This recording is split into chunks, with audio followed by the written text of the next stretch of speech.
안녕하세요. 이번 학기부터 또 구약 개론에 대한 말씀을 함께 나누려고 합니다. 우리 신앙생활의 가장 기초가 되는 것이 표준이 되는 것이 성경 말씀인데 성경 구약 39권 또 신약 27권 모두 66권의 그 책에 대한 전체 개관 속에서 특별히 이번엔 구약 개론에 대한 말씀을 드리려고 합니다. 자, 여러분들 이미 그 자료를 받으셨는데 자료를 주로 보시면서 거기에 내용들을 함께 채워가기도 하고 함께 공부해 가도록 그렇게 하겠습니다. 자, 먼저 구약의 구조를 먼저 한번 보실까요? 구약의 구조를 보면 구약은 지금 그림에서 보시는 것처럼 큰 집이라고 생각하면 거기에 이제 방이 3개 있다 이렇게 생각하시면 좋을 것 같아요. 그래서 왼쪽과 오른쪽에 있는 큰 방에 보니까 성경책이 쭉 있죠. 창세기, 출애굽기, 레위기, 민수기, 신명기, 여호수아, 사사기 쭉 내려가서 에스더까지. 그리고 오른쪽에 이사야로부터 시작해서 말라기까지 예언서가 쭉 그 이름이 나열돼 있고, 가운데 보니까 욥기, 시편, 잠언, 전도서, 아가서 이렇게 5권의 성경이 들어가 있습니다. 그래서 왼쪽과 오른쪽에 있는 큰 방은 다시 이제 작은 방 그리고 중간 크기의 방 이렇게 나뉘어지죠. 그래서 위에 있는 작은 방에는 각각 몇 권? 5권씩 이름이 기재되어 있고, 또 중간 규모의 그 방에는 가만 보니까 12권씩 성경이 들어가서 좌우가 이렇게 대칭이 되어 있죠. 그리고 가운데 소위 이제 시가서라고 하는데 욥기, 시편, 잠언, 전도서, 아가서가 이제 가운데 방을 차지하고 있습니다. 자, 왼쪽 위에 있는 작은 방, 그것을 일컬어서 뭐라고 하느냐면 모세오경이라고 얘기를 합니다. 모세오경, 창출, 레민신, 창세기, 출애굽기, 레위기, 민수기, 신명기를 일컬어서 모세오경. 또 왼쪽 아래의 중간 규모의 방, 거기에 이제 여호수아, 사사기, 룻기로부터 해서 에스더까지 쭉 말씀이 있죠. 거기에 있는 말씀을 그 책을 일컬어서 역사서라고 합니다. 자, 가운데 있는 방은 아까 잠깐 언급드렸지만 그것은 시가서라고 할 수 있어요. 시가서고, 그리고 오른쪽 위에 작은 방, 그것을 이사야, 예레미야, 예가와 에스겔, 다니엘서는 선지서 혹은 예언서 가운데에서 대예언서 혹은 대선지서라고 그렇게 부릅니다. 그리고 오른쪽 아래에 있는 중간 규모의 방에 있는 책들을 일컬어서 소선지서 혹은 소예언서라고 그렇게 부르죠.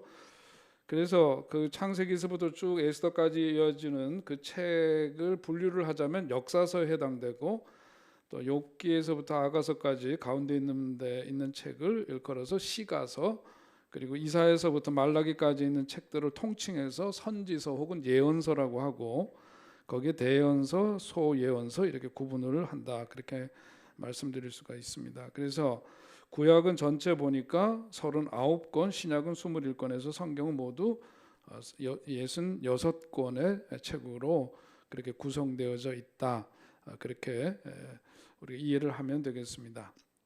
자, 그러면 이제 본격적으로 이제 구약의 전체 한번 그 맥을 한번 짚어보는데요. 가만 보면은 구약의 시대를 10개 시대로 이렇게 분류를 해서 우리가 이해를 할 수가 있는데, 이 책에서는 전체적으로 우리가 이제 개론이기 때문에 어떤 그 전체 구조를 이해하기 위해서 쓰는 기법 가운데 하나가 뭐냐면 fish bone mind map이라 그래서 fish가 뭐죠? 물고기죠. bone 그러면 뼈를 말하니까 그 생선 뼈, 생선 그 뼈를 이용해서 그 뭐 일종의 기억하는 지도처럼 기억하게 하는 그런 방식을 택하고 있는데, 지금 여러분 화면에서 보시는 저 물고기 표시는 여러분들 이미 상식적으로 많이 아실 겁니다. 가운데 있는 글자는 헬라어로 익투스라고 하는 말인데, 그 익투스라고 하는 헬라어가 뜻하는 것은 바로 물고기죠. 그래서 물고기 형성을 하고 있는데, 자, 그럼 저게 뭐냐?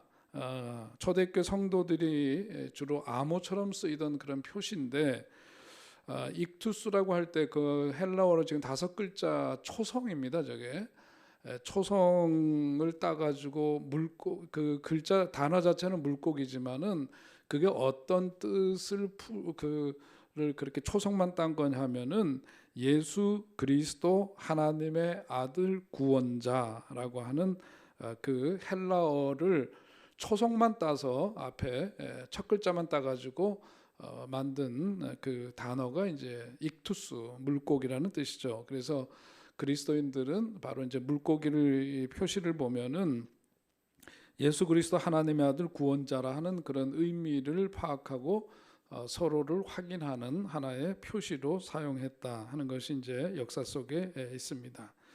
그러니까 익투스에는 예수 그리스도에 대한 신앙 고백이 담겨져 있는데 성경은 뭐냐? 한마디로 얘기하면 예수님에 대한 책이다.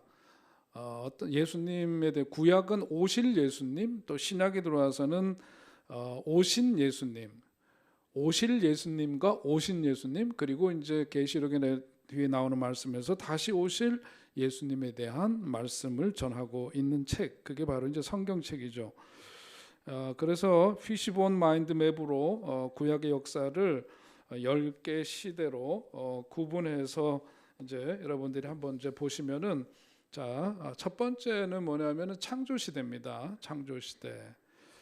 자, 창조 시대는 원역사라고도 합니다. 이제 거기에 보면은 기본적인 구조가 어떻게 되어 있죠? 피시본 그 생선의 기본 골격 그 뼈대가 어떻게 되어 있느냐면은 위에 성경 그리고 연대, 아래쪽에 장소와 핵심 내용 이렇게 크게 그 중심 뼈대를 그렇게 잡습니다. 그렇게 이제 한번 이해를 하면서 전체 시대 구약 시대를 10개 시대로 나누어서 쭉 이제 우리가 기억해 보면 공부해 보면 훨씬 이제 우리가 이해하기가 쉽고 또 한편으로 우리가 성경에 대해서 전체적인 어떤 구조를 이해하고 있으면 그 맥을 짚고 이해하는 데 도움이 되기 때문에 이런 방식으로 한번 성경을 기억토록 합니다. 자, 첫 번째 창조 시대는 창세기 1장서부터 11장까지의 그 시기를 말하는 거죠. 그 시대의 이야기를 담고 있습니다.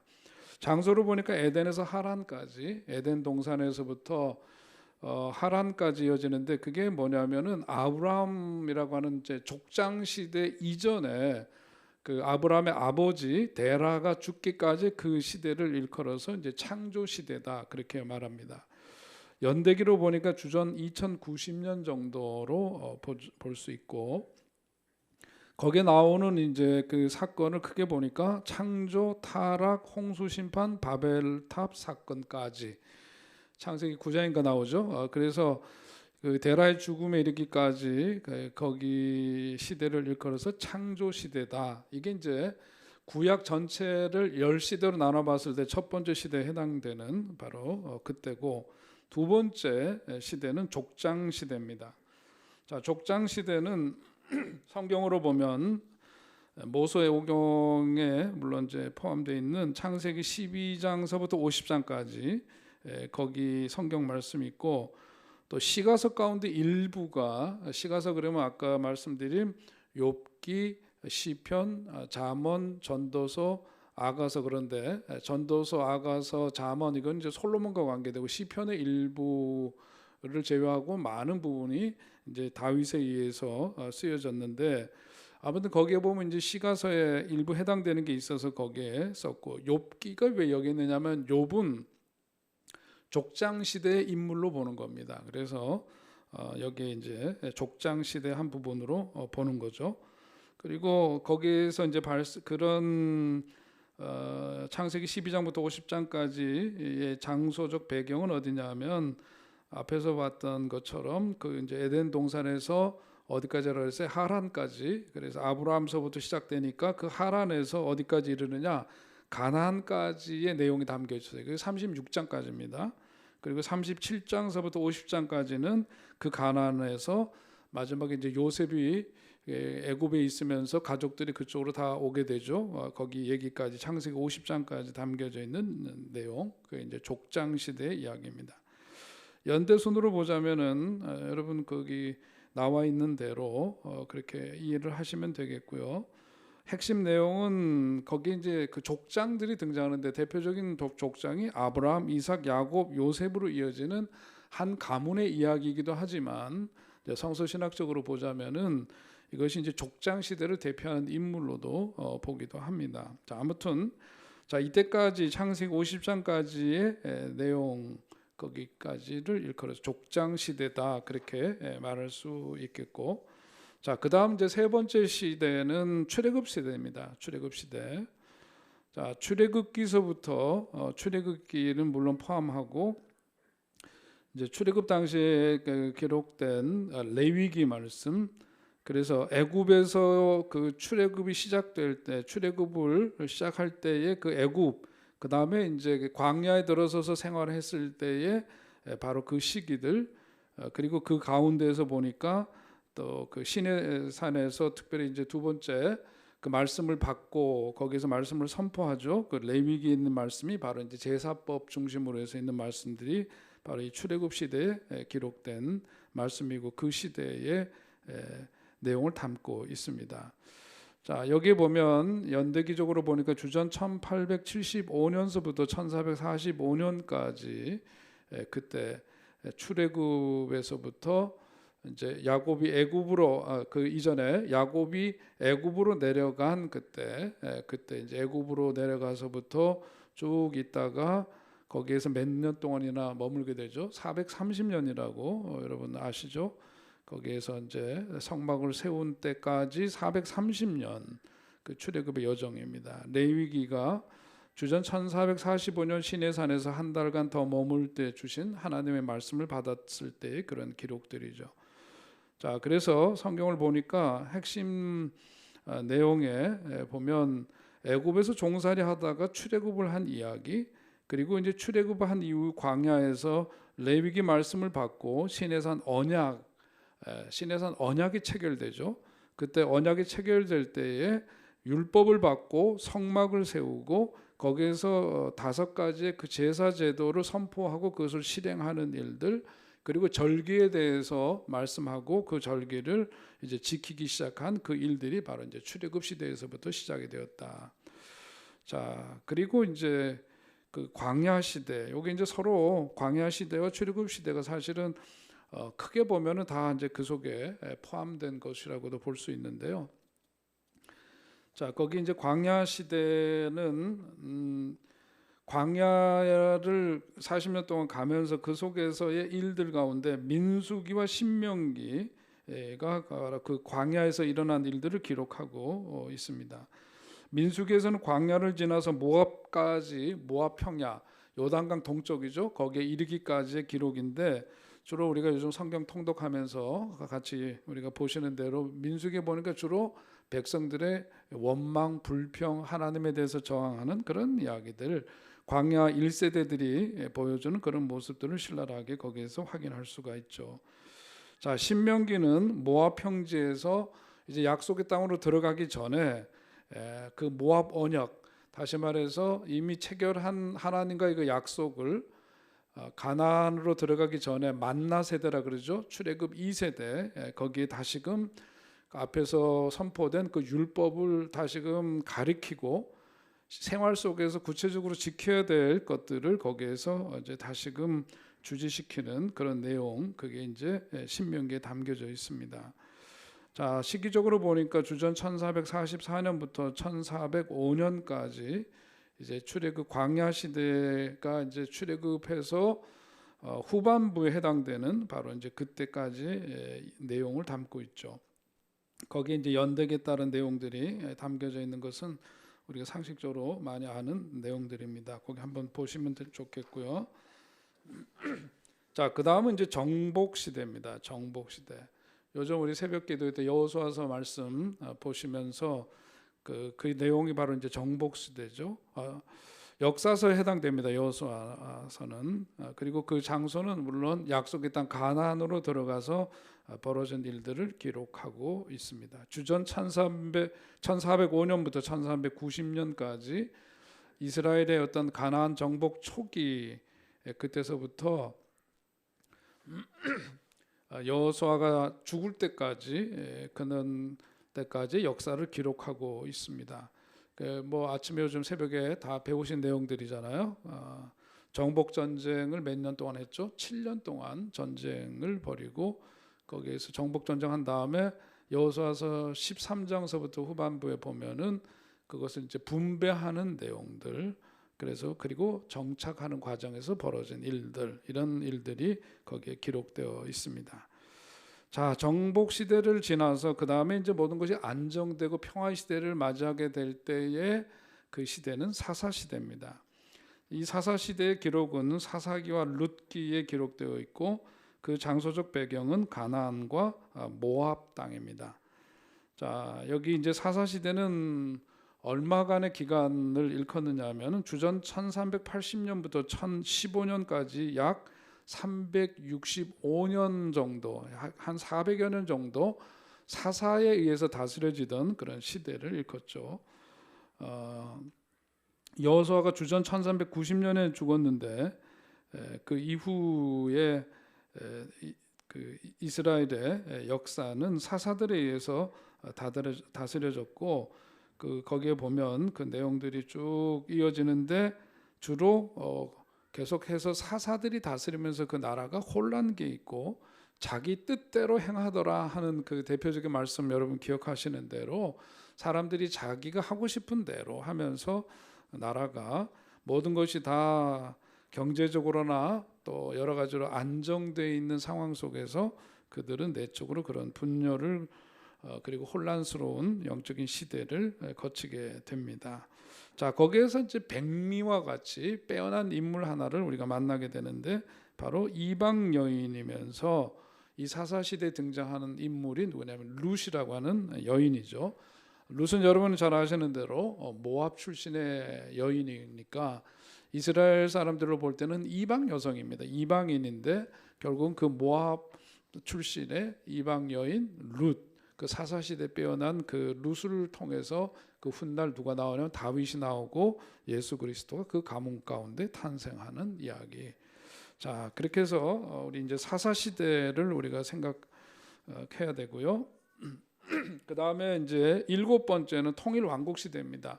사사가 다스리던 그런 시대 이후에 그 다음에 전쟁을 치르고 이러는 가운데에서 통일 왕국 시대를 맞이하게 되죠.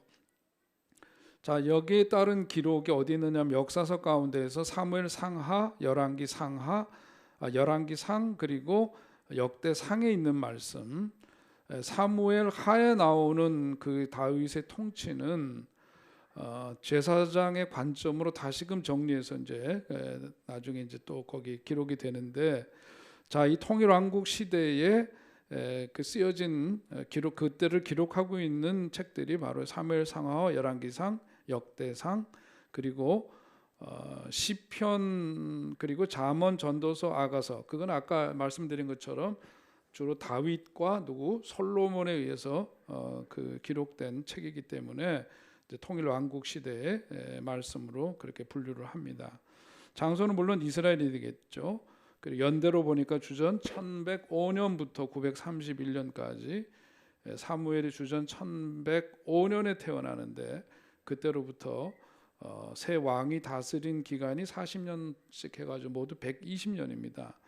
그래서 남북 왕국이 분열되기까지, 그때까지의 시대, 통일 왕국 시대, 이스라엘 역사 속에서 가장 자랑스럽게 생각하던 다윗 왕조 그 시대를 일컫습니다.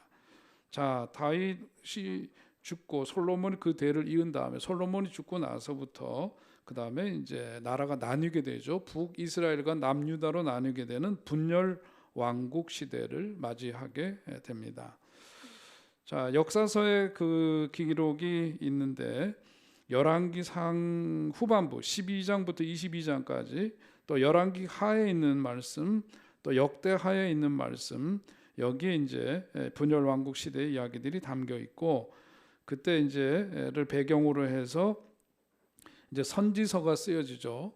선지서에 그 담긴 그 기록들이 북이스라엘 왕국과 남유다 왕국에서 사역하던 그런 예언자들이 있는데, 북왕국 이스라엘에서는 호세아하고 아모스가 거기서 예언 활동을 했고, 아수르에서는 요나와 나훔, 그리고 남유다 왕국에서는 예레미야, 하박국, 미가, 스바냐, 이사야, 예레미야, 에가, 또 요엘, 이런 사람들이 남유다에서 예언 활동을 했던 사람입니다. 특별히 그 에돔에서는 오바댜가 예언 활동을 했습니다. 자, 그때의 시기가 약 400년 정도 되는데 왕국이 분열된 주전 931년서부터 해가지고 한 400여 년 그리고 분열 왕국 시대를 지나게 되죠. 자, 거기에 물론 이제 배경은 남유다, 북이스라엘, 에돔이 되겠고, 우리가 아는 대로 북이스라엘이 주전 722년에 아수르에서 멸망당하고 남유다는 주전 586년에 바벨론에 의해서 멸망이 되는데 그때 시대를 일컬어서 분열 왕국 시대다, 그렇게 말합니다. 자, 나라가 분열되고 결국은 바벨론에 의해서 남유다가 망함으로써 이스라엘이 완전히 패망하게 되는데 그때 시대를 일컬어서 포로 시대라고 합니다. 포로로 잡혀가서 지내야만 했던 그때를 배경으로 해서 기록된 성경 말씀이 예언서 가운데서 다니엘서와 에스겔서, 대예언사라고 아까 분류했던 바로 그 두 예언서가 바로 그 포로 시대를 배경으로 해서 그 내용을 담고 있고, 물론 장소는 바벨론입니다. 자, 연대기적으로 보니까 주전 586년서부터 516년까지 예루살렘 성전이 파괴된 바로 그때죠. 바로 그 시기인데 주전 586년에 남유다가 멸망하고 예루살렘 성전이 완전히 파괴된 때로부터 수르바벨이 수르바벨에 의해서 성전이 다시금 재건되는 주전 516년까지 70년 동안 완전히 이제 예언서에 나타나 있는 그 말씀대로 그렇게 이스라엘이 포로기를 거치게 됩니다. 포로 시대고, 그 다음에 이제 포로 시기를 마치고 귀환하게 되는데 바로 고레스의 칙령에 의해서 그들이 돌아오게 되는 이야기들이 기록됩니다. 이 포로 귀환 시대에 일어난 일들을 배경으로 하는 게 바로 역사서로 보자면 에스라, 느헤미야, 에스더, 그리고 선지서 가운데서는 학개, 스가랴, 말라기가 되겠고, 자, 여기 이제 시대적으로 보니까 주전 538년부터 425년까지 고레스의 그 조서가 반포되는 고레스의 그 칙령이 반포되면서 느헤미야가 다시 예루살렘으로 복귀한 때까지 그때의 시기. 자, 그 연대기로 보니까 에스라서, 느헤미야, 에스더, 거기에 이제 나와 있는 그 내용들, 그 시기들이 거기에 이제 기록되어 있는, 여러분 갖고 계신 강의록에 있는 그 말씀을 잘 참고하시면 되겠습니다. 그 핵심 내용은 에스라 같은 경우에는 에스라서에서는 성전 회복에 대한 말씀을 담고 있죠. 주로 에스라의 후반부에서는 백성들이 영적으로 어떻게 다시금 회복되는가에 대한 내용이고, 느헤미야는 성전 재벽, 성전의 그 성벽이 회복되는, 재건하는 그 내용들을 담고 있습니다. 자, 에스더서는 바사 제국의 그 왕비, 바사가 누구죠? 페르시아죠. 페르시아가 등장하게 되는데 그때 왕비로 있었던 에스더의 그 활약과 그때를 배경으로 한 내용들, 그게 이제 포로 귀환 시대에 기록된 그때를 배경으로 한 성경책의 내용들입니다. 자, 그래서 우리가 전체적으로 구약 전체를 한번 이렇게 보면은, 여러분 이제 앞에서 했던 내용들이 사실 이 그림 하나로 다 이제 우리가 이해를 하면 될 것 같아요. 구약 66권 전체 구조, 그리고 10시대, 그것을 한번 한 그림으로 표현하면 그렇습니다. 여러분 그림을 자세히 보시면, 자, 창세기부터 느헤미야까지 17권의 그 역사서가 물고기의 갈비뼈를 형성하죠. 그죠? 자, 거기 쭉 써 있습니다. 창세기, 출애굽기, 레위기, 민수기, 신명기, 여호수아, 우측에 있죠. 그리고 좌로 사사기, 룻기, 사무엘 상하, 열왕기 상하, 에스라, 느헤미야, 이렇게 해서 갈비뼈를 형성하고 있는데, 이 역사서 중에서 역대상, 아까 잠깐 언급했던 것처럼 역대상은 다윗 왕에 대한 제사장적 관점으로 정리한 것이기 때문에 다윗이 그 왕으로 다스리는 그런 역사를 기록하고 있는 사무엘 하하고 이제 같이 그렇게 연결시켜 놓은 겁니다. 그리고 역대하는 유다 왕국에 대해서 제사장적 관점으로 정리한 것이기 때문에 열왕기상, 열왕기하 거기와 이제 함께 연결해서 거기에 배치된 거죠. 역사서 그 하단부에 있죠. 자, 그리고 이제 시가서 5권이 있습니다. 시편, 그다음에 그 욥기, 잠언, 전도서, 아가서. 그런데 욥기는 아까 말씀드린 것처럼 족장 시대의 책이라 그래서 저 위에다가 놨죠. 창세기 12장부터 50장까지 족장 시대랑 연결되기 때문에 시가서 맨 위에 욥기가 따로 떨어져 있고 밑에 이제 시편 주로 통일 왕국 시대 다윗에 의해서 75편 정도가 150편 가운데 쓰여졌으니까 거기다 배치를 한 거고, 잠언, 전도서, 아가서는 누가 쓴 거예요? 솔로몬이 썼으니까 분열 왕국 시대 바로 직전 바로 거기에 이제 병치시켜서 거기에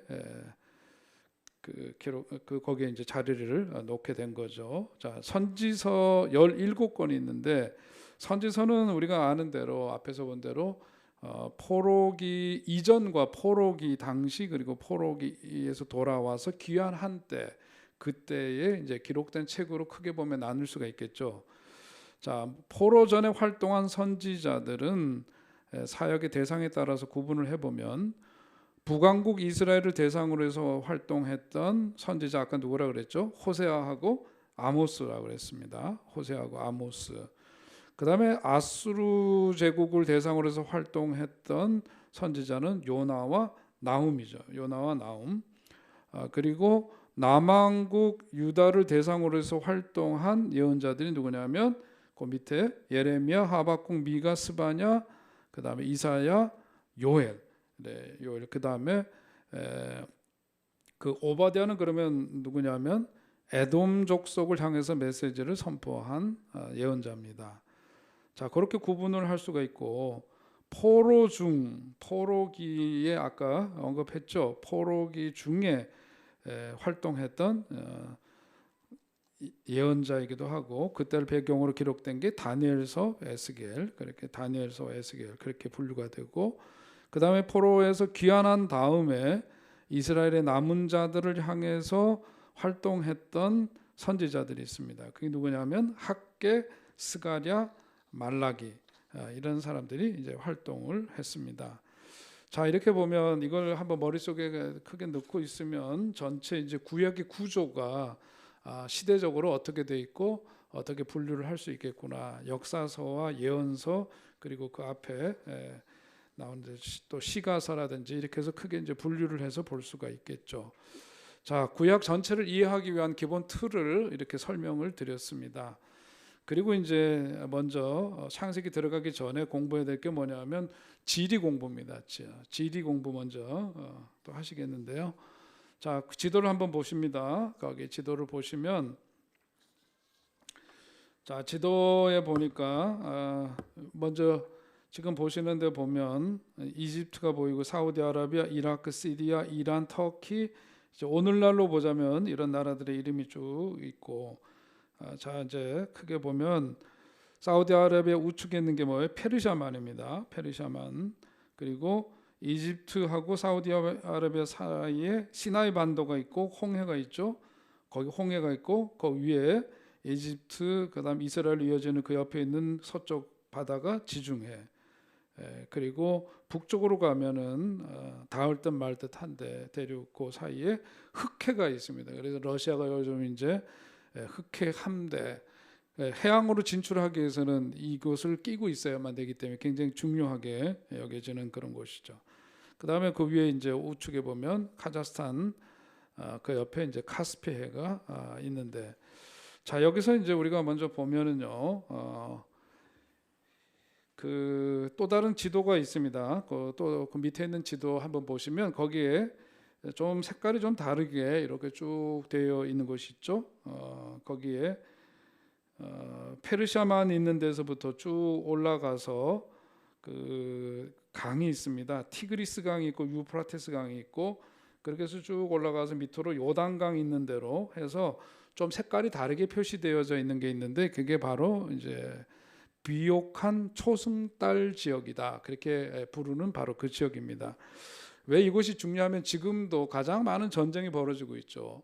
역사적으로 보자면 아마 가장 많이 전쟁이 벌어진 이곳을 이제 차지하기 위한 그런 전쟁들이 끊임없이 불려졌던 곳인데 여기 이제 거기에 있는 그 지명으로 이렇게 보자면은 남쪽으로는 어디냐면은 나일강이죠. 이집트의 나일강 삼각주가 있는 바로 거기에서부터 그 다음에 북쪽으로 올라가니까 티그리스강이 있고 유프라테스강이 있고 그 다음에 지중해 연안 그 가나안 여기를 이제 배경으로 해서 쭉 비옥한 지역인데 이것을 쭉 이렇게 한번 살펴보니까 모양이 어떻게 되느냐면 초승달 모양을 하고 있더라는 거죠. 이게 이제 어떻게 해서 이런 이름이 생기게 됐느냐면은 1906년인가 그 이집트의 역사서를 집필한 브레스테드라고 하는 분이 있는데 여기 그 사람이 이제 처음 이 초승달 지역이라는 용어를 이제 사용을 했다고 하죠.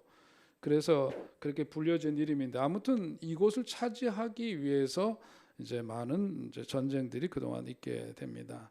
자, 우리 지도를 다시 보시면서 첫 번째 우리들이 알아야 될 것이 뭐냐면 바로 메소포타미아입니다. 메소포타미아 하면은 우리가 교과서에서 학교 다닐 때 배우신 기억이 날 텐데요. 메소포타미아 문명이 발생한 곳이다 그러죠. 세계 이제 대표적인 문명 가운데 황하 문명도 있고 이집트 문명도 있고 메소포타미아 문명도 있고 여러 이제 문명들이 발원한 곳이 있는데 바로 이 메소포타미아라고 하는 그 말이 무슨 뜻이냐면 강 사이에 있는 땅이다 그런 뜻이라는 거죠. 근데 그 강 사이라고 했는데 그 강이 뭐냐? 아까 말씀드린 티그리스 강과 유프라테스 강입니다. 자, 이런 강이 있으면 강 주변은 어떻게 돼요? 그 강 주변은 강을 따라서 흐르면서 거기에 이제 그 흙이 운반이 되죠. 그러면서 퇴적층이 쌓이게 되고 여러 가지 이제 요소들이 거기에 같이 모이게 되니까 그 퇴적층은 굉장히 비옥해서 농사짓기 좋은 땅이 되는 겁니다. 더군다나 여기 이제 상류로부터 강 유역에 그 쌓아놓은 퇴적층이 범람해서 강물이 범람할 때마다 이제 그것이 계속 이동되고 그러니까 이런 것들이 계속 쌓이고 쌓이면서 비옥한 지역을 형성하게 되죠. 그래서 아브라함 같은 경우에는 메소포타미아 어디서 시작을 첫 출발을 하게 되느냐면 우르에서 시작하죠. 우르가 어디냐면은 여러분들 지금 보시는 거기 지도 우측 하단부에 보면은 유프라테스 강이라고 적혀져 있는 바로 그 하단부 거기가 이제 우르입니다. 우르고 하란으로 옮겨가죠. 하란은 뭐냐면 저 위에 티그리스 강 왼쪽에 있는 그 위쪽에 있는 바로 그곳이 이제 하란인데 그러니까 우르에서 남쪽에서 북쪽 우르까지 올라갔다가 그 다음에 쭉 내려와서 어디를 갔죠? 요단강 있는 그 가나안 땅으로 오게 됩니다. 아브라함의 그 행로가 바로 이제 거기에서 확인할 수가 있고, 그 다음에 야곱 같은 경우에도 바단 아람에서 친척들과 동거한 이야기들이 나오는데요. 이제 이런 것도 다 여기 지역에 해당됩니다. 그래서 이스라엘의 역사는 메소포타미아에서 발흥한 여러 가지 제국들, 다시 말해서 아시리아라고 하죠. 아수르, 그 다음에 또 어디가 등장하죠? 바벨론이 또 등장하고 거기에서 이제 망하지 않습니까? 아수르에서 북이스라엘 망하고 바벨론에서 남유다가 망하고 그 다음에 그 바벨론이 어디에서 또 망하게 되죠? 페르시아, 바사 제국에서 망하게 되는데 이것이 다 뭐냐면 메소포타미아에서 발흥한 제국들 그 영향권 속에 있게 되는 겁니다. 자, 그래서 메소포타미아라고 하는 이 지역을 배경으로 하고 있는 이걸 우리가 먼저 이해를 해야 되겠고, 그 다음 지역으로 우리들이 봐야 되는 것이 바로 가나안입니다. 가나안은 오늘날로 치자면 뭐예요? 팔레스타인 지역을 말하는 거죠. 요단강 바로 서편에 있는 바로 그쪽입니다. 자, 여기를 가만 보니까 지도로 보니까 어떻습니까? 아래로는 나일강이 있는 거기 이집트가 있죠, 그죠? 그러니까 이집트는 뭐냐면 아프리카 대륙의 최상단부에 있는 북쪽에 있는 거기니까 아프리카라고 하는 큰 대륙과 또 위쪽으로 있는 거긴 무슨 대륙이에요? 아시아 대륙이죠. 그러니까 아시아 대륙과 아프리카 대륙을 잇는 일종의 브릿지 역할, 다리 역할을 하는 것, 그게 바로 팔레스타인 지역입니다. 그러니까 이게 굉장히 중요한 요충지죠. 어느 대륙을 누가 먹느냐 하려면 반드시 이곳을 위로 올라가려면 거쳐야 되고 내려오려면 거쳐야 되는 바로 그런 곳. 그래서 지중해를 따라서 이 길이가 한 650km 정도 되는데 이 좁게 쭉 이렇게 이어져 있는 그 땅이 굉장히 비옥한 땅이고, 그래서 서쪽으로는 더군다나 또 지중해가 있고 동쪽으로는 아라비아 사막과 요단강으로 둘러싸여 있는 바로 이곳이 이제 오늘날에도 이 팔레스타인 전에서 이스라엘하고 거기에 살던 팔레스타인 사람들하고의 그 전쟁이 계속해서 이어지고 있는 분쟁의 땅, 이 비옥한 땅입니다. 자, 그리고 이제 우리가 이해될 지명 가운데 하나가 바로 이제 이집트죠, 애굽입니다. 여기에도 보면 나일강이 흐르고 있죠. 나일강이 규칙적으로 범람을 하니까 동서 국경을 보호하는 산악과 사막의 자연 지형은 이집트 문명의 굉장히 안정적인 그런 역할을 했다. 그래서 역사가들은 이집트의 이른바 위대한 고립, 이것이 영롱의 기반을 둔 안정된 통치 기반을 만들 수 있도록 했고, 그런 질서 속에서 어떤 제국을 이룰 수 있는 초석이 되었다, 이렇게 이제 봅니다. 그러니까 이스라엘 민족은 애굽에서 종살이를 하다가 출애굽을 했는데, 나중에 이제 그 출애굽의 여정에서 보자면은 그들이 모세가 이제 시내산에 올라서 하나님 말씀 받고 40일 동안 있을 때 거기에서 그걸 참지 못하고 송아지를, 그 황금 송아지를 만들어 가지고 우상으로 섬기잖아요. 그게 바로 이제 그 애굽에서 살 때에 그들이 믿던 여러 신들 가운데 하나가 뭐냐면 송아지 신이 있습니다. 아피스라고 하는 송아지 신을 숭배했던 그런 이제 문화적인 습성이 바로 출애굽한 이후에 광야에서 나타나게 되는 것을 볼 수가 있는 거죠. 그다음에 나중에 보면 여로보암이 이제 단과 베델에 세운 금송아지 우상에 대한 이야기가 열왕기상에 나오는데, 그것도 바로 이런 이제 배경이 있는 겁니다. 또 포로기 이전의 예언자들이 하나님을 떠나서 애굽을 의존한다고 정죄한 사건이 호세아서에 나오고 그러는데, 이런 것들이 계속해서 이스라엘이 출애굽했지만 애굽의 그 영향에 의해서 그런 일들이 벌어지고 있는 것을 보여주는 증거죠. 또 솔로몬 같은 경우에도 정략적으로 이제 여러 나라 그 공주와 이제 결혼을 하고 그러는데, 그중 하나가 이제 바로의 공주하고 정략 결혼을 했다는 이야기가 열왕기상 3장에 나오죠. 바로 이런 배경도 있습니다. 또 요시야 왕 같은 경우에도 바로와 전쟁하다가 전사를 하게 되는 것, 이것이 이제 끊임없이 이집트하고 이스라엘 사이에서 그 오래전 출애굽하기 이전에 애굽에서 종살이 할 때 그런 시대적인 배경 속에서 이후에도 계속해서 그 영향을 받고 있다는 이제 증거이기도 한 거죠. 자, 그다음에 이제 우리가 주목하게 되는 것이 이제 아라비아 반도입니다. 거기 사막이라고 쓰여져 있고 사우디아라비아 뭐 이렇게 되어 있는 여기가 이제 아라비아 반도입니다.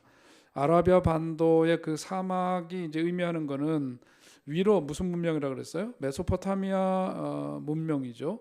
그리고 밑은 뭐라 그랬어요? 애굽, 이집트 문명이라 그랬는데, 큰 문명과 문명 사이를 사막이니까 그것을 뭔가 이렇게 분리시켜 놓고 격리해 주는 그런 역할을 했다고 볼 수가 있는데, 자, 거기 한번 지도를 보시면 그 아라비아가 요단 동편에 요단강 있죠. 거기에 이제 동편에는 모압과 암몬 족속이 거기에서 정착하고 살고 있었습니다.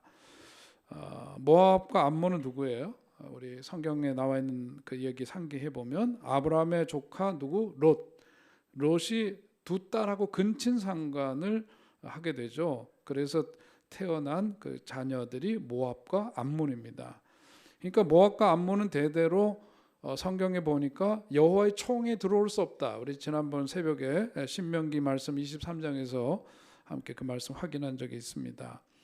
대대로 여호와의 총회에 들어올 수 없는 저주의 대상. 왜냐하면 근친상간으로 인해서 태어난 자식들이기 때문에 그렇죠. 그래서 암몬의 우상신 밀곰과 몰록에 대한 이야기가 이제 열왕기상 11장, 열왕기하 23장에 보면 나오는데, 그런 거라든지 또 모압의 우상은 뭐냐면 그모스입니다. 열왕기상 11장에 나오죠.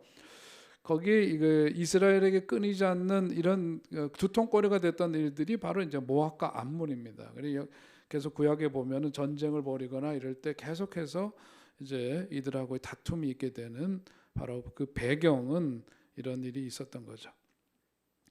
자, 그다음에 이제 에돔 족속이 뭐냐면 모압 남부 지역에 거주를 했습니다.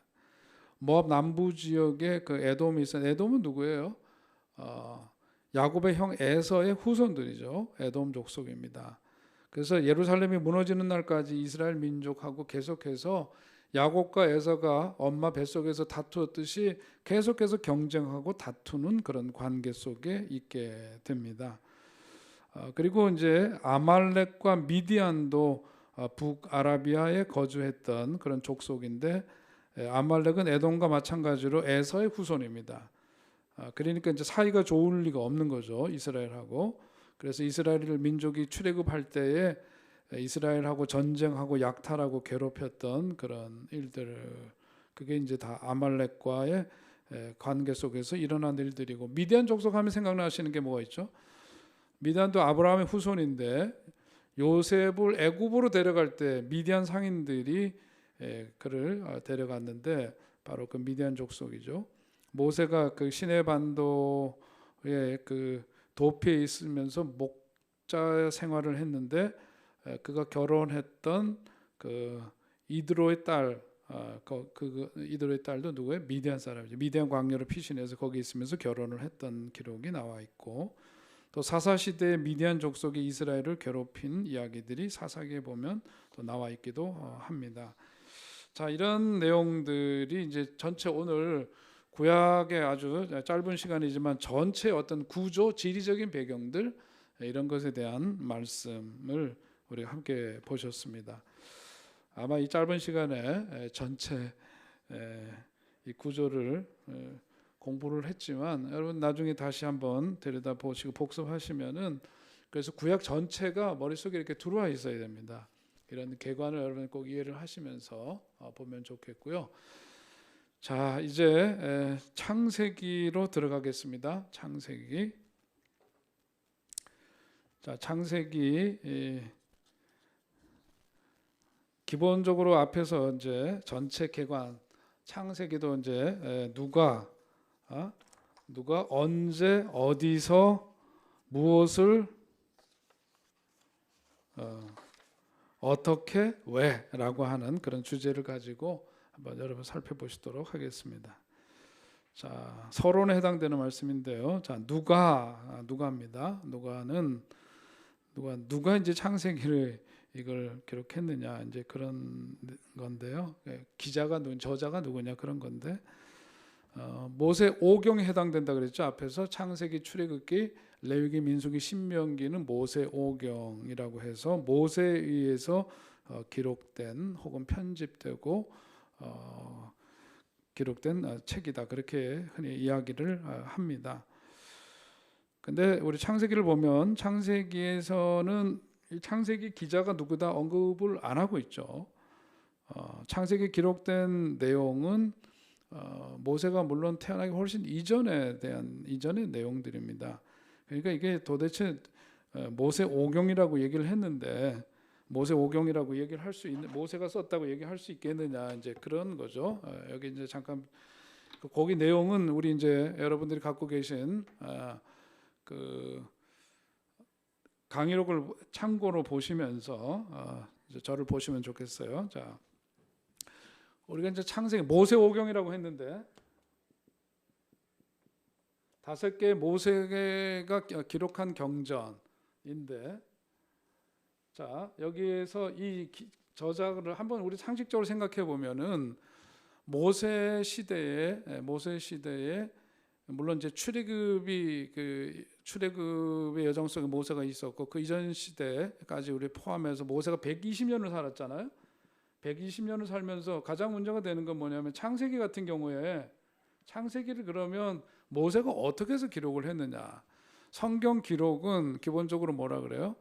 성경 기록은 하나님 성령이 주신 영감에 의해서 기록된 것이다. 하나님의 영이 그에게 함께 하셔서 그런 영감을 통해서 기록된 것이다. 그렇게 이야기를 하는데 우리가 이제 이것을 기본적으로 이해하기 위해서는 창세기를 하나님이 주신 영감을 해서 받아쓰기를 했다 이렇게 보면 안 되고 오늘날에 있어서도 이 모세오경의 저자는 모세라고 전통적인 해석은 그렇게 합니다만은 요즘은 이제 그렇게 보통 이해를 하지 않죠. 왜냐하면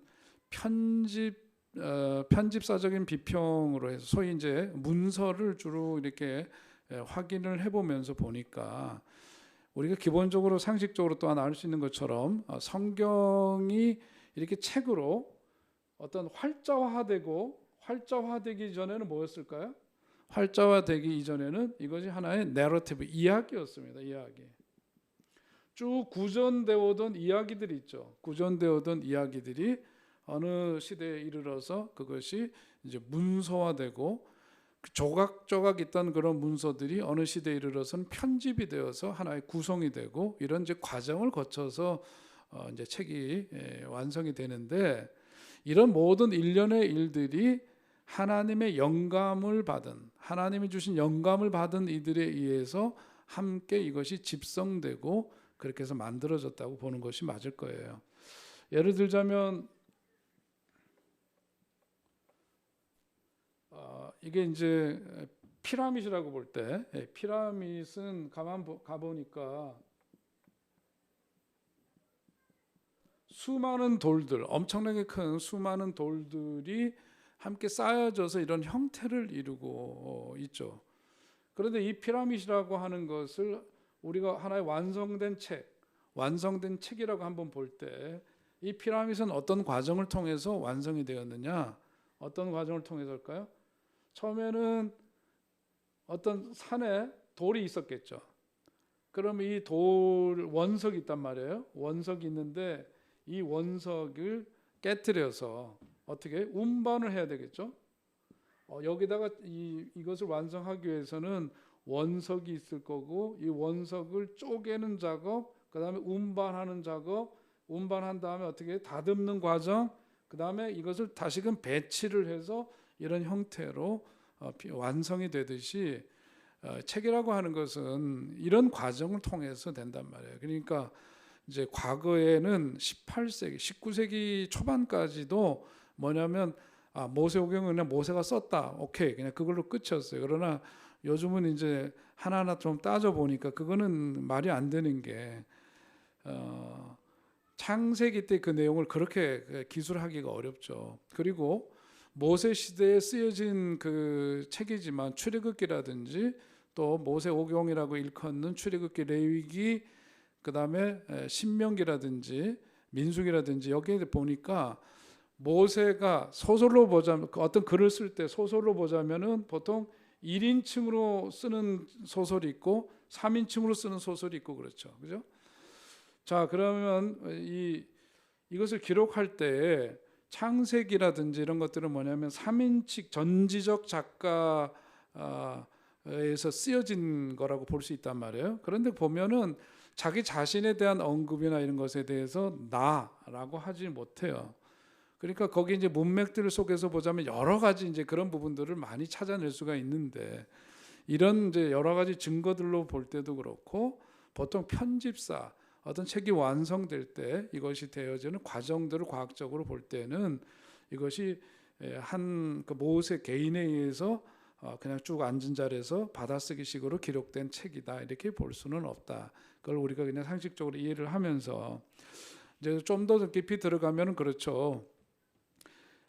이것이 그 전에는 구전되던 것이 이제 활자되고 책으로 만들어지게 된 것은 사실은 언제로 주로 보느냐 하면은 이 이스라엘이 포로기를 거치면서라고 보통 이야기를 합니다. 왜냐하면 그 전에는 이런 신앙들이 쭉 면면이 흘러오는데 문제가 없었는데 포로기를 거치면서는 대단히 중요하고도 심각한 문제가 생긴 거죠. 왜냐하면 그들이 나라를 완전히 잃어버리고 예루살렘이 패망하고 이제는 성전도 없어지고 이런 상황 속에서 그들의 신앙을 지켜줄 수 있는 그 표준이 필요했던 거죠. 그러니까 그때서부터 이제 이런 것을 문서화하게 되는 거예요. 그래서 이 문서를 가만 보니까 제사장들에 의해서 나중에 이것이 집대성되는 그런 문서, 그것을 피문서라고 하고, 처음엔 제2문서, 2문서, D문서 이런 여러 문서들이 나중에 종합돼서 제사장들에 의해서 한 권의 책으로 만들어졌다라고 이제 그렇게 봅니다. 자, 그래서 우리가 성경을 보면서 이런 이제 더 이상 깊이 얘기하면 좀 더 어려운 문제가 될 것 같아서요. 이렇게 얘기를 하는 거는 뭐냐면, 한 예를 들면 창세기에서 인간 창조에 대한 이야기를 할 때 인간 창세기는 하나님의 말씀에 의해서 이 세계가 지어졌다고 얘기를 하고, 인간 창조를 할 때도 말씀으로 지어졌는데 2장에 가고 그러면 2장 4절 이후로 가면은 창세기에 대한 언급이 앞에 얘기와는 좀 다르게 전개가 되고, 인간 창조에 대해서도 갈빗대를 취해서 흙으로 만들었고 인간을 흙으로 만들었다는 이야기, 그리고 갈빗대를 취해서 아내를 만든 이야기, 이제 이런 이야기들이 전개가 되죠. 그러니까 앞에서 인간 창조에 대한 이야기와 뒷부분의 인간 창조 이야기가 좀 다른 이야기가 전개되는 것은 바로 이런 문서들의 결합을 통해서 마지막에 책이 완성되었기 때문이다. 그렇게 보면 됩니다.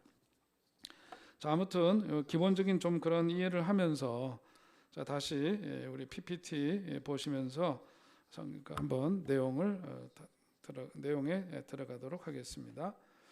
자, 그래서 기자에 대한 이야기는 그렇게 좀 이해를 하시면서, 그렇다고 해서 전혀 문제가 될 것은 없어요. 왜냐하면 수많은 사람들에 의해서 기록되었지만 이 성경책은 구속사적인 관점에서 일관성을 갖고 있고, 1500년이 넘는 그 기간 동안의 기록들, 그런 것이 어떻게 이렇게 동일한 관점에서 수많은 사람들에 의해서 영감을 받은 이들에 의해서 쓰여진 것이, 기록된 것이 이렇게 서로 앞뒤가 맞고 또 거기서 동일한 관점 속에서 이것을 얘기하고 있는지, 이건 그야말로 성령께서 이것을 기록한 이들에게 영감을 주심으로 했다고 밖에 볼 수가 없기 때문에 그렇습니다. 그러니까 아까 그 모세오경에 대한 그 기자는 누구인가라고 하는 부분은 그런 정도로 이해를 하시면 되겠고, 자, 창세기가 다루는 연대는 보니까 창세기는 나머지 이제 그 역사 시대로 넘어올, 여기는 사실은 뭐냐, 원역사거든요. 역사 시대 이전 역사입니다. 창세기는. 그러니까 여기에서 기간은 굉장히 긴 기간이죠. 긴 기간을 다루고 있는데, 자, 창세기 1장서부터 11장까지 거기에 보면은 하나님께서 세상을 창조한 이야기, 그 다음에 인간의 타락 이야기, 그 다음에 노아의 그 홍수, 하나님의 심판에 의해서 물로 심판하실 때 바로 그때 이제 노아를 쓰시고 노아를 통해서 그 생명이 이어지도록 하신 이야기, 그 다음에 바벨탑 사건, 이것이 이제 중요한 네 가지 사건인데, 시기적으로 보니까 주전 2090년 정도까지, 창조 때서부터, 그러니까 사실 이제 원역사에 해당되는 건데요. 자, 여기에 엄청난 시간을 이렇게 크게 네 가지 사건을 통해서 우리 인간의 출현이, 인간이 이 땅에 태어나게 된 것이, 그 다음에 이 우주가, 세상 만물이 어떻게 해서 존재하게 되었는가에서부터 바로 이 바벨탑 이야기라는, 데라가, 아브라함의 아버지 데라가 하란에서 죽을 때까지 그 이야기를 아주 짧은 그 내용 속에 그것을 다 담아내고 있는 것이죠. 자, 1장서부터 11장까지 그것을 담고 있습니다. 12장부터 창세기 36장까지는 이제 아까 말씀드린 족장들이 등장하죠. 첫 번째 족장 아브라함서부터입니다. 아브라함과 이삭과 야곱으로 이어지고, 그 다음에 이제 37장서부터 마지막 50장까지 후반부는 요셉과 관련된 이야기, 약 93년간의 기간 동안의 이야기가 기록되어 있습니다. 자, 다루는 연대는 이렇게 볼 수 있겠고, 이 기록한 시기를 보니까 주전 1446년부터 1406년까지, 그러니까 모세가 애굽으로 돌아가서 사역을 시작한 바로 그때로부터 주전 1406년 모세가 세상을 떠난 시점까지 그때를 기록합니다. 그러니까 지금 이제 창세기의 말씀의 그 기록 연대는 아까 이제 제가 말씀드린 그런 걸로 보자면 조금 다른 관점인데, 아무튼 이 그 1장서부터 50장까지에 다루고 있는 내용들 그 시기는 그렇게 볼 수 있다. 자, 그다음에 어디서 다시 말해서 지리적인 배경은 어디냐 그거죠. 1장서부터 11장까지는 에덴 동산에서부터 어디까지 하란, 비옥한 초생달 지역이라 그랬죠. 그러니까 창세기 그 원 역사의 배경이 되는 게 바로 이제 에덴 동산이고, 그 다음에 이제 그 노아 방주할 때 무슨 산입니까? 기억하시나요? 아라랏산인가 그렇죠. 그 다음에 이제 바벨탑이 세워진 곳으로 간주되는 곳, 갈대아, 우루, 하란, 이런 것이 다 이제 배경이 되는데 1장서부터 11장까지 내용입니다. 자, 그 다음에 12장부터 36장, 거기는 이제 가나안을 배경으로 하죠. 자, 잠깐만 제가 PPT를 좀 저도 보면서 하려고 합니다. 자, 창세기 PPT 제가 좀 보면서 같이 하겠습니다.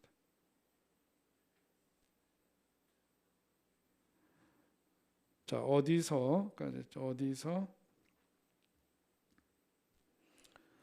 에덴에서 하란까지 11장, 1장에서부터 11장, 그 다음에 12장부터 36장은 가나안이죠. 거기 보니까 아브라함이 하나님의 부르심을 받고 가나안 땅으로 들어가기까지 그런 과정, 그것이 거기에 기록되어 있고, 37장부터 50장은 가나안에서 애굽으로, 그리고 그 창세기 지리적 배경이 되는 곳 지도에 나와 있습니다. 아까 제가 잠깐 말씀 먼저 드렸는데 페르시아만 우측 하단부에 거기 우르가 있죠. 거기서 티그리스강, 유프라테스강 상류 위쪽 북쪽에 보니까 하란이 있습니다. 하란으로 해서부터 좌측 지중해 있는 대로 내려다보면 요단강이 있고, 그 서편에 가나안 땅이죠. 거기로 내려오기까지 거기에 쭉 그 이동 배경, 그리고 이제 창세기의 배경이 바로 이제 거기에 있습니다. 아라랏산 그런 게 바로 이제 그 하란 있는 그쪽 북쪽 지역을 이제 의미하는데요. 바로 그렇게 지리적인 것을 이해를 하면 되겠습니다. 자, 그 다음에 우리 무엇을 자, 여기서 다루고 있는 건 무엇을 뭐예요? 컨텐츠죠. 일단 내용인데, 여기서 보면은 창세기의 주제 가운데 하나가 바로 뭐냐면 시작입니다. 시작.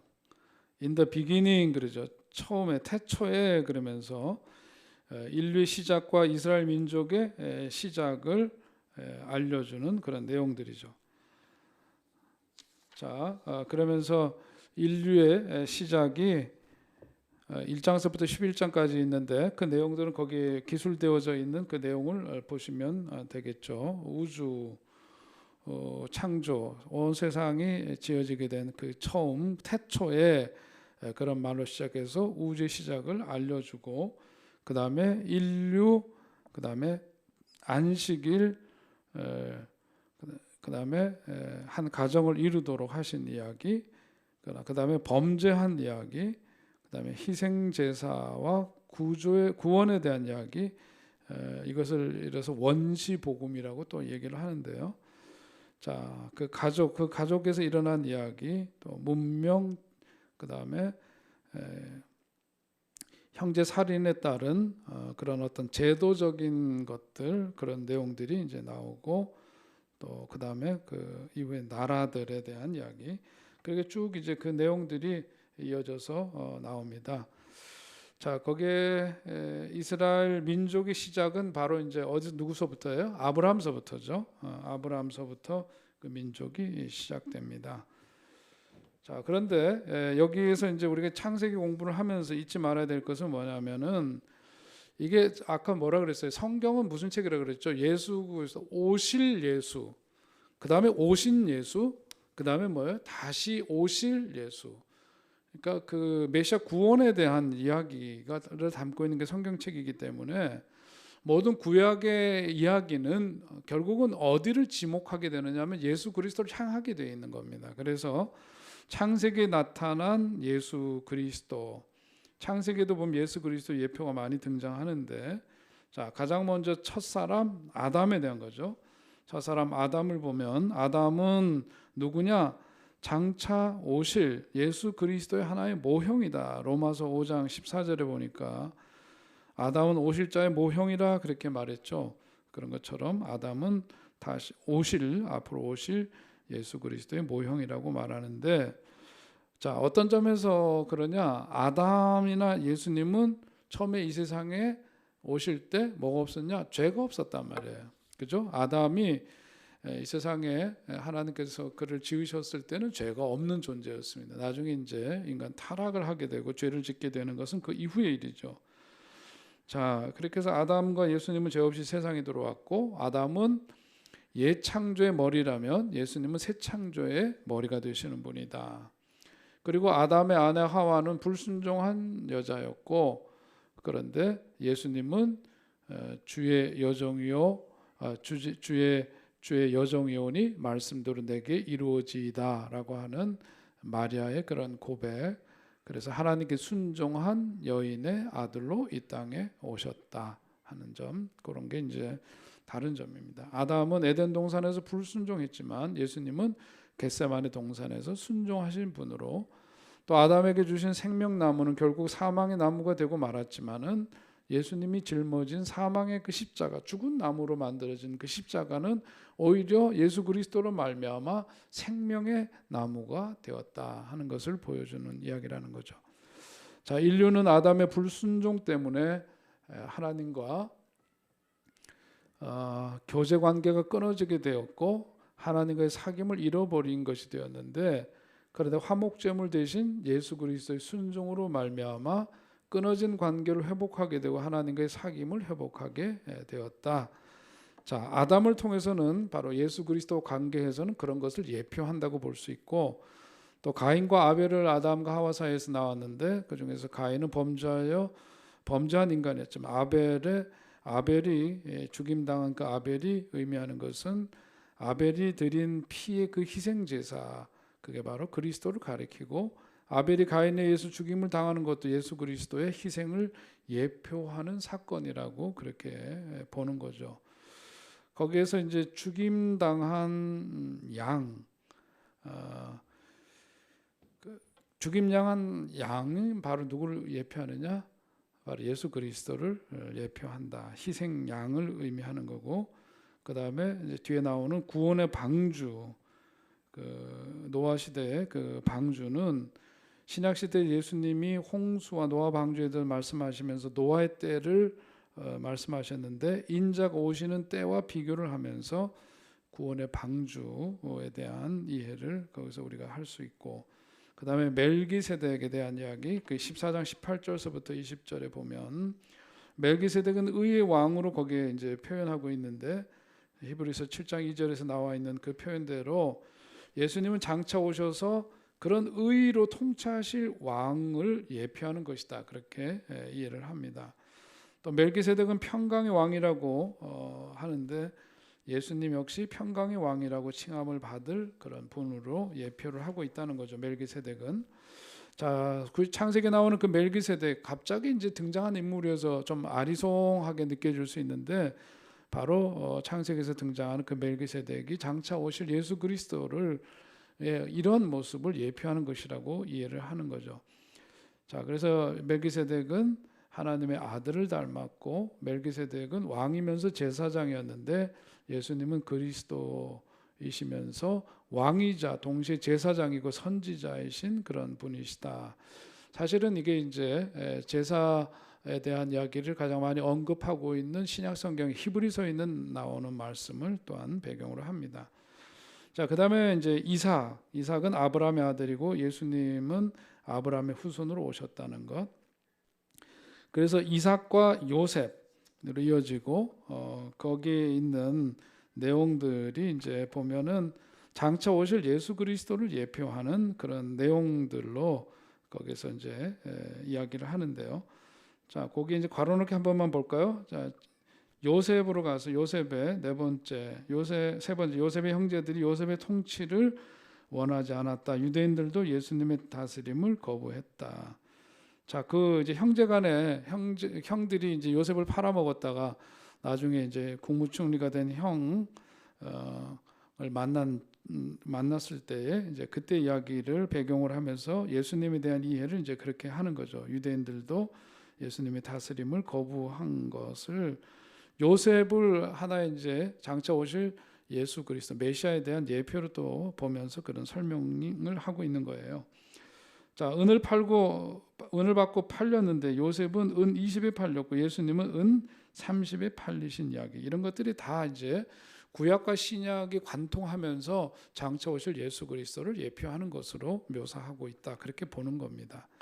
자, 핵심 구절은 창세기 1장 26절부터 28절, 창세기 3장 15절, 창세기 12장 1절부터 3절까지의 말씀이고, 자, 창세기에 대해서는 어떻게라고 하는 것은 이제 어떻게 기록되었느냐 보니까 거기에 이제 중간에 그 하나님께서 리브가에게 아들을 낳게 될 것이다 하는 그런 말씀이라든지 리브가의 어떤 축복 이런 등등에서 어떤 시적인 표현들이 있지만 기본적으로는 산문체 설화 형식으로 쓰여져 있다라고 하는 거죠. 창세기는 또 창세기를 가만 보니까 단락으로 나눠져 있는데 그 단락으로 나누어지는 끝 부분은 보니까 무엇은 이러하니라 그러면서 11개 단락으로 그것이 나누어져 있다는 것을 보는데, 자, 창세기 서론에 해당되는 1장 1절서부터 2장 3절까지, 또 하늘과 땅 창조에 대한 2장 4절서부터 4장까지, 아담에 대한 5장서부터 6장 8절 이런 말씀들 단락별로 보니까 그 끝에 무엇은 이러하니라 이렇게 끝나더라는 거죠. 그래서 11개 단락으로 구분되고 산문제 설화로 창세기는 기록되어져 있구나 그렇게 이해를 하시면 되겠습니다. 자, 창세기는 그 구약에 나오는 첫 번째 책이죠. 그러면서 법 혹은 가르침이라고 하는 뜻을 가진 토라라고 부르는데요. 그래서 모세오경의 첫 번째 책 토라의 첫 번째 책이라고도 그렇게 이해를 할 수 있습니다. 자, 왜 쓰여졌느냐? 이 창세기가 기록된 목적은 뭐냐면 창세기는 애굽 땅에 종되었다가 모세와 함께 출애굽한 이스라엘 백성들에게 자신이 누구인지 어디에서 온 존재인지 어디로 가고 있는지 자신과 이스라엘 민족을 향한 하나님의 목적은 무엇인지를 알려주기에 기록되었다. 자, 이것을 아까 제가 말씀드린 이 저자가 누구냐 하는 부분에 대해서와 연관해서 이 말씀을 다시 드리면은 아까 얘기했던 것처럼 이스라엘 역사 속에서 이 하나님 야훼 신앙에 대한 신앙 고백이 계속 이어져 왔고 또 그 출애굽 사건이라든지 이런 것이 구전되어서 계속해서 이스라엘 백성들에게는 귀에 진짜 못이 박히도록 그런 것이 쭉 전해져 왔던 이야기들이 나중에 뭐냐면 문서화되는 과정 아까 말씀드렸죠. 그러면서 바벨론에 의해서 또 그 이전에 이미 북이스라엘이 아수르에 의해서 망하고 난 다음에 이스라엘 민족 공동체의 어떤 자기 정체성을 회복하고 그 신앙을 계속해서 후대까지 제대로 전하기 위해서 마치 신약 시대에 예수께서 죽으시고 난 다음에 한 세대, 한 30년이 지나기까지는 예수님이 금방 다시 오실 것이라고 믿었기 때문에 예수님이 하신 어록이라든지 이런 것이 문자화되지 않고 구전만 되다가 금방 오실 줄 알았던 예수님이 오시지를 않고 30년이 넘어가고 이제 신앙 2세대가 생기게 되고 이러면서 그 신앙을 전파하기 위해서는 문서화하는 작업들이 이루어지게 된 거죠. 그래서 복음서가 생기고 또 사도 바울이 썼던 편지라든지 이런 문서들이 어떻게 된 것이요? 어떻게 된 것이냐면 경전화된 거죠. 그래서 성경이 된 겁니다. 마찬가지로 오늘 여기에서도 보면 창세기를 기록한 목적은 바로 이런 점에서 우리 인간은, 우리가 사는 이 세상은 어떻게 지어졌고 또 우리는 어떻게 태어났고 또 장차 우리들의 인생은 어디로 갈 것인가, 그것에 대한 답을 주는 그런 이제 목적을 가지고 기록된 것 창세기입니다. 창세기 보니까 인류의 기원이라든지 인류의 타락, 인류를 구원하시는 하나님의 계획, 이런 것들이 그 속에 담겨져 있어요. 그것을 그래서 원시복음이라고 말합니다. 그리고 이 창세기는 하나님께서 천지를 창조하신 분이시고 죄의 문제를 해결하실 분이시고 영광 받으시기에 합당한 분이심을 이 창세기에 나와 있는 내용을 통해서 우리들이 그 책을 대하는 이들은 누구나 공감할 수 있도록 그것을 보여주는 책이기도 하죠. 창조와 타락, 구속, 회복의 과정으로 이어지는 인류 역사에 대한 전망을 또한 제공해주는 책이기도 합니다. 그래서 끝으로 오늘 시간이 조금 지났는데요. 우리가 이제 이 기본적인 구조는 창조, 그 다음에 타락, 그 다음에 이어서 이제 구속과